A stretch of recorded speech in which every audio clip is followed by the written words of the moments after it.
দাঁত আগে চুলকানির মলম লাগবে। বাবা ছেলে বিছানাটা একটু তুলে রাখিস। আরে হয়ে গেছে, তরকারিটা ঠান্ডা। আলু খান না আপনি, আপনি আলু বড় হয়ে গেছে গো, এখন স্টাইল করতে শিখে গেছে। এই যে এই দুই শিয়াল আর কুত্তা নিয়ে আমার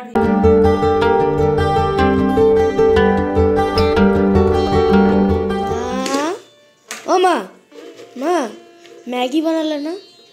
দাঁড়া, চা বিস্কুটটা খেয়ে নিয়ে আগে, তারপরে ম্যাগিটা খাবো। নমস্কার সবাইকে, আমি হাজির হয়ে গেছি আমার এক উচ্চ স্বপ্ন পূরণের স্বপ্ন নিয়ে তোমাদের সামনে। তোমরা সবাই কেমন, হাসিস কেন?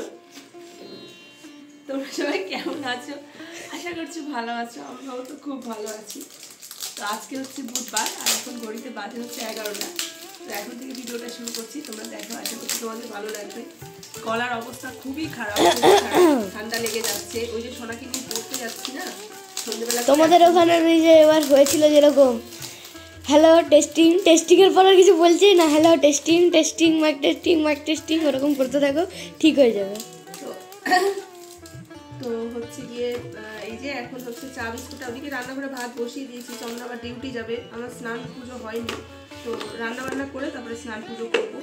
তো চন্দ্রগুলো একটু চা করো, তুমিও খাও, আমাকেও দাও। আজকের মেন কোর্স কি? শোন বাবা, এত মেন কোর্স খাওয়া হ্যাঁ, চা বিস্কুটটা খা আগে, তারপরে দেখা যাবে যা করার পর।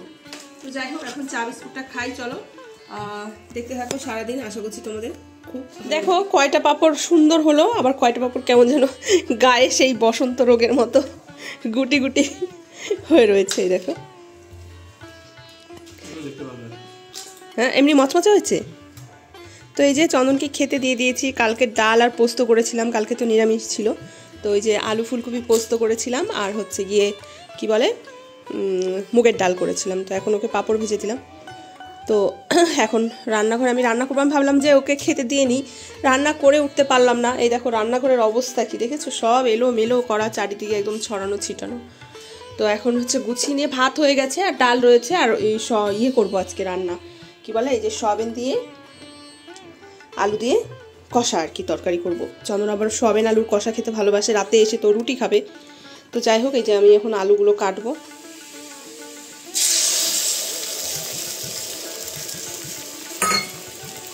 এরে শোনো, ভাত কই গেলি আবার? বাবার খাওয়া দেখে তোরও তো খিদে পেয়ে যায়, তাই না? বাবা কই বেরিয়ে গেছে? তুমি নিজেরটাই লাগালে, নিজে যেটা পড়ে যাবে। এই দুটোতে জুতোতে ইয়ে লাগালে কি হতো তোমার? তোমার কি হতো? দাঁত আগে চুলকানি মলম। লুকালে কেন? লুকালে কেন? দেখেছে লুকিয়েছে। দাঁত আগে চুলকানির মলম লাগবে। এই তোমাদের যদি লাগে দাঁত ভাজা চুলকানির মলম, তাহলে আমার বরের কাছ থেকে অর্ডার দিতে পারো, ঠিক আছে? অনলাইনে অর্ডার নেয়, ঠিক আছে? চলো, অনেক হয়েছে হাসি মজা গল্প। ওর কাজে বেরিয়ে চলে গেল, আমি এবার আমার কাজে চলে এসেছি, মানে রান্না বান্না করতে। তো রান্না বান্না বলতে আজকে হচ্ছে ভেবেছিলাম শুধু সয়াবিন করব আর ডিমের অমলেট করব। তো তারপর আবার ভাবলাম ডিমের অমলেটটা যখন করব, তখন ডিমের অমলেটটা দিয়েই সয়াবিন দিয়ে একটা তরকারি বানিয়ে ফেলি, ভালো লাগবে। আবার আলাদা করে ডিমের অমলেট কি দেবো, ঝোলে দিলে বেশ অমলেটটা ভালো লাগবে খেতে। তো সেই মনে করেই আবার হচ্ছে সয়াবিন আলু আর ডিমের অমলেট করে তরকারি বানাবো। মাঝে মাঝে ডিমের অমলেট করে তরকারি বানালে ভালোই লাগে খেতে। আমরা অবশ্য বেশিরভাগ সময় ডিম সেদ্ধ করে ডিমের তরকারিটাই খাই। আসলে সোনা আবার ওই যে ডিম সেদ্ধ করে গোটা গোটা ডিম খেতে ভালোবাসে, সেই জন্যই ওইভাবে বেশি রান্না হয় আমাদের বাড়িতে। তো ওইদিকে সয়াবিনটা আজকে একটু ভেজে নিলাম। সয়াবিনটা ভেজে নিলে একটু অন্যরকম লাগে, আর তার মধ্যে সয়াবিন তো চন্দন খেতে চায় না, পছন্দ করে না একদমই। তো সেই জন্য একটু অন্যরকমভাবে রান্না করার চেষ্টা করলাম আজকে, যেহেতু রাতে রুটি দিয়ে খাবে, একটু মানে মশলাপাতি দিয়েই করব। পেঁয়াজ রসুন তারপরে হচ্ছে আদা এইসব দিয়ে, মানে যেরকম ডিমের ঝোল বানায় সেরকম, ডিম কষা যেরকম বানায় সেরকমই করব। তো প্রথমে একটু গোটা গরম মশলা দিলাম আর একটু চিনি দিলাম, তারপরে তো পেঁয়াজগুলো দিয়ে তারপরে যে বাটা মশলা কাঁচা লঙ্কা আদা আর হচ্ছে রসুন পেস্ট করে দিয়েছি, তারপরে গুঁড়ো মশলা যেগুলো হয় আর কি সেগুলো দিয়েই মশলাটাকে ভালো করে কষিয়ে নেব। এই তো যেমন রান্না করে প্রতিদিনের রান্না সেরকমই করছি, অন্য কিছু না। তো এখানে মশলাটা কষানোর পরে কিন্তু আজকে জলটা দিয়ে দিয়েছি। জল দেওয়ার পরেই ওই যে সবজি মানে সয়াবিন আলু আর হচ্ছে ডিম যে ভেজে রেখেছিলাম সেটা দিয়ে দেবো। ব্যাস ফুটলেই কিন্তু হয়ে যাবে, খুব তাড়াতাড়ি হয় আর খেতেও ভালো লাগে। এখানে তরকারিটা ফুটুক, চলো ততক্ষণে আমি বিছনাটা একটু গুছিয়ে নিই, বিছনা গোছানো হয়নি। আর বাসনপত্র সব ধোয়া হয়ে গেছে, মোটামুটি রান্নাঘরের কাজ কমপ্লিটই। এই যে এদিকটাও মুছে টুছে নিয়েছি, শুধু ওই কড়াইটা মানে তরকারি হয়ে গেলে কড়াইটা মাজতে হবে আর এই গ্যাসটুকু একটু পরিষ্কার করতে হবে, তাহলেই হয়ে যাবে। আর আমি স্নান করব। আর দেখো ঘড়িতে 1টা বেজে গেছে। স্নান করার আগে এই যে বিছনা তুলবো, দেখো বিছনার অবস্থা দেখেছো, দলা করে কোথায় রেখে দিয়েছে। আর আজকে এত পরিমাণে হাওয়া, মানে বারবার করে জানলা মানে দরজা একদম ধরম ধরম করে আওয়াজ হচ্ছে। তো যাই হোক চলো বিছনাটা তুলি। দেখো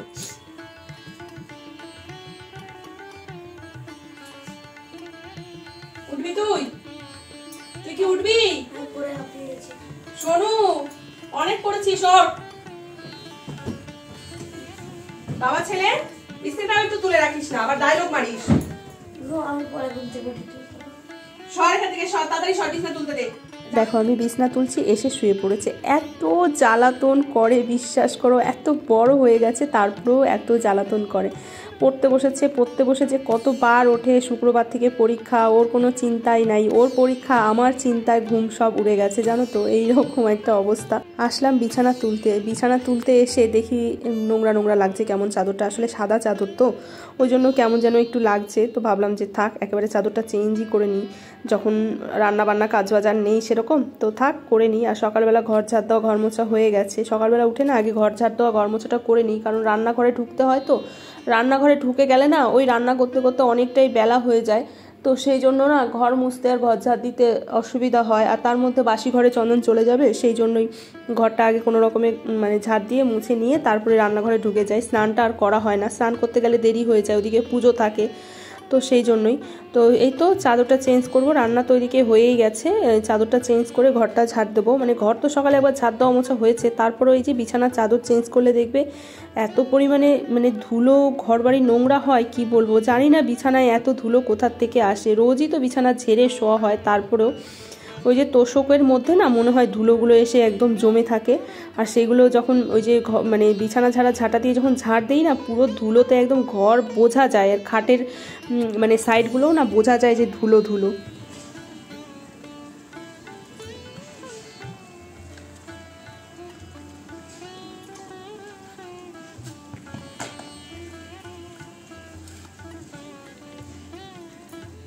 ছোটো দিনের বেলা না কাজ করতে করতেই মানে শেষ হয় না, এদিকে বেলা শেষ হয়ে যায়।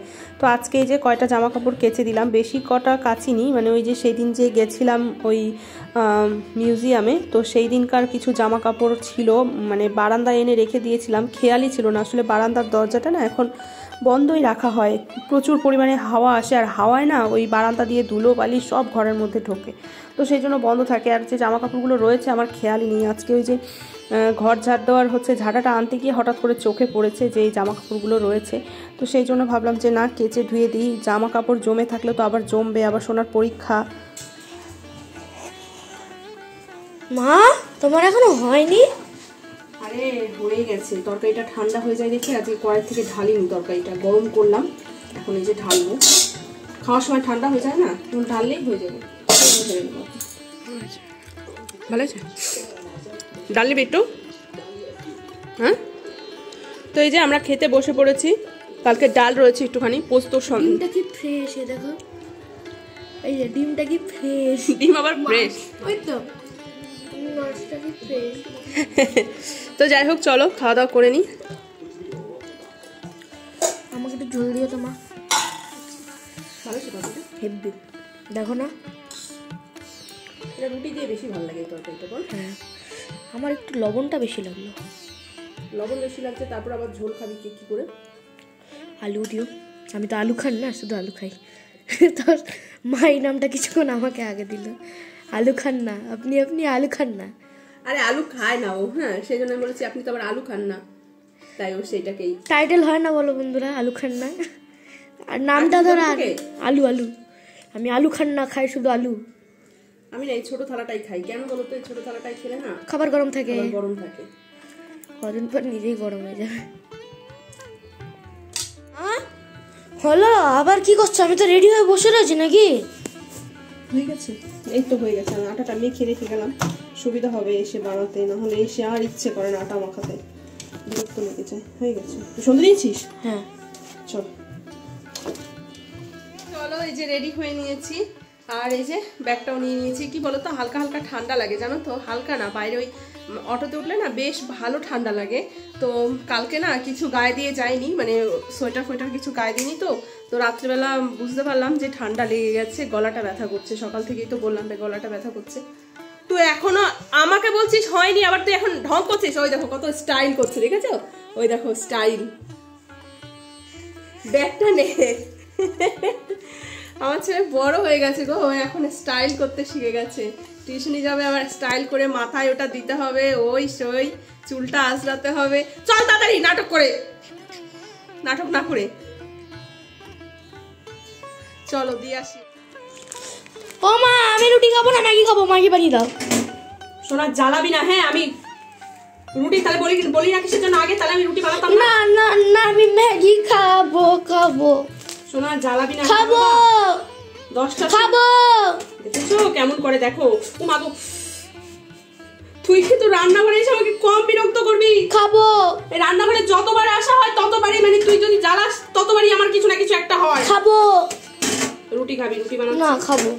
দেখেছো বন্ধুরা কি জেদ করে, দেখো তোমরাই দেখো কি জেদ করে। তো বন্ধুরা এই যে চলে এসেছি রাতের খাবার দাবার নিয়ে। তো এই যে কি ব্যাপার, রুটি আবার ম্যাগিও বা ডিম, তোমরা কি একা একা খাবে? তুমি তো খাও না, তুমি তো রুটি খাও, তোমার জন্য যে রুটি বানিয়ে। মানে তোমরা খাবা ভালো ভালো, আর আমি তোমার কাজ করলাম। চুপচাপ যা দিয়েছি তাই খাবি। তো বন্ধুরা এই তো আমাদের হচ্ছে আজকে রাতের খাওয়া দাওয়া, ডিম, রুটি, ম্যাগি এইসব। তো চলো আজকে আর ভিডিওটা বড় করছি না, আজকে ভিডিওটা এখানেই শেষ করছি। সয়াবিন দাও।